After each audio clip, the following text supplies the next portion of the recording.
কাজের দেরি হয়ে গেলে কোন কাজটা করব আর কোন কাজটা করব না বুঝে উঠতে পারি না। তো যাই হোক, খুব তাড়াহুড়ো করে রান্না করেছি কারণ বাবা একটার মধ্যে খেতে চলে আসে। আজকে আর কোনো বড় ব্লগ শ্যুট করতে পারিনি, তাই ভাবলাম তোমাদের সাথে একটা মিনি ব্লগই শেয়ার করি।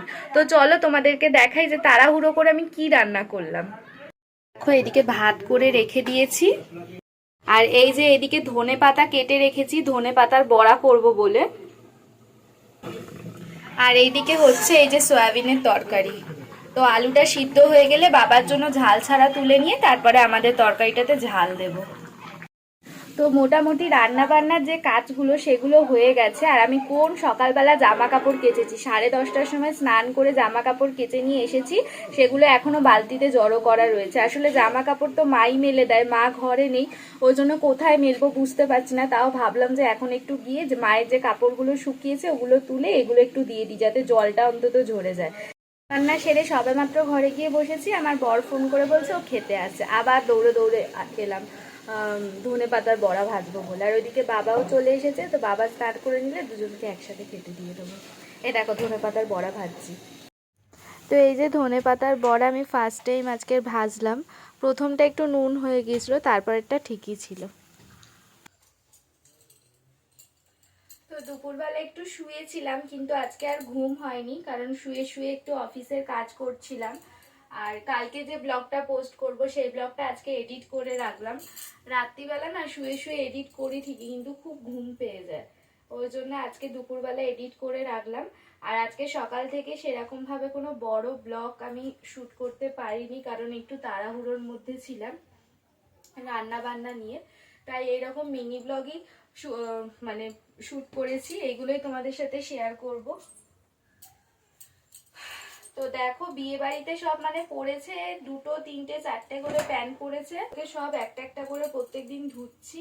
বৃহস্পতিবার আবার বাড়ির পুজো হবে, তো পুজোর আগে আমি কেচে কুচে কয়েকটা তুলে রাখতে পারলে বাঁচি। আর এই যে কয়েকটা শুকিয়েছে, কয়েকটা শুকায়নি, এইগুলো সব ভিজে।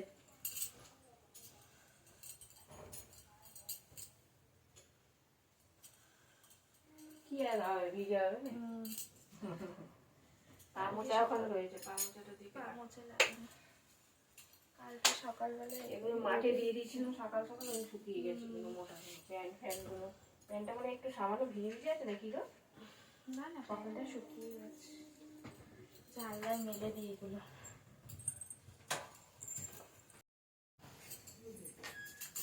তো এই যে অফিস থেকে এসে গেছে, আমার ভাই এসেছিল একটু আগে, তো আমি মা তিনজনে একসাথে চা খেয়ে নিয়েছি। এখন ওকে চা গরম করে দিলাম, ও চা খাবে। আর মা কালকে থেকে পিঠে করে রেখে দিয়েছে, সেই পিঠে এখনো খাওয়া হয়নি আমার আর মায়ের। ও খেয়েছে, বাবা খেয়েছে, আমার আর মায়ের খাওয়া হয়নি। তো চা খেয়ে নিলে আবার তিনজনে বসে একটু পিঠে খাবো। আর আমার ক্যামেরা স্ট্যান্ডের দেখো ইয়ে হয়ে গেছে, প্যাচ কেটে গেছে, ঢিল ঢিল করছে। কেমন হয়েছে চাটা? হ্যাঁ, ভালো ভালো ভালো ভালো ভালো ভালো। দেখো, হচ্ছে নতুন স্টাইলের চা খায়, চায়ের মধ্যে নিমকি ডুবিয়ে দেয়, ডুবিয়ে দিয়ে সেটাকে আবার চামচ দিয়ে তুলে তুলে খায়। তোমরা কে কে এইভাবে খাও আমাকে কমেন্ট করে জানিও।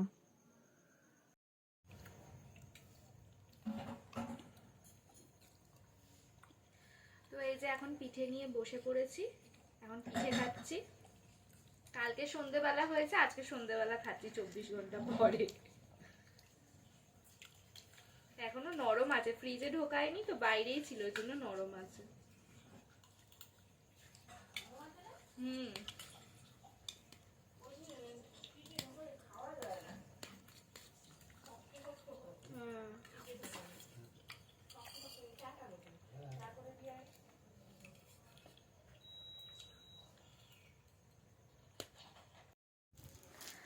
তো এই যে এখন আমি একটু সেজে গুজে রেডি হয়েছিলাম একটু বাইরে যাব বলে, কিন্তু বাইরে আর যাওয়া হলো না। তো ভাবলাম যে ঘরে বসে কয়েকটা রিলস শর্টস বানিয়ে নিই যখন রেডি হয়েছি। আর এই দেখো, এটা আমি অ্যানিভার্সারি গিফট পেয়েছি আমার বড় জায়ের কাছ থেকে, দিদি ভাইয়ের কাছ থেকে। তো ঘাটটা আমার ভীষণ পছন্দ হয়েছে। তো খুব সুন্দর হয়েছে, থ্যাংক ইউ দিদিভাই। দিদিভাই ব্লগটা দেখবে কিনা আমি জানি না। তো আমার ভীষণ পছন্দ হয়েছে। আর কারোর থেকে মানে আমি কী বলো তো, আমার না ছোটো ছোটো গিফট পেলেই আমার ভীষণ ভালো লাগে, খুব মজা মানে আনন্দ পাই আমি আর কি। তো আমার ভীষণ ভালো লেগেছে।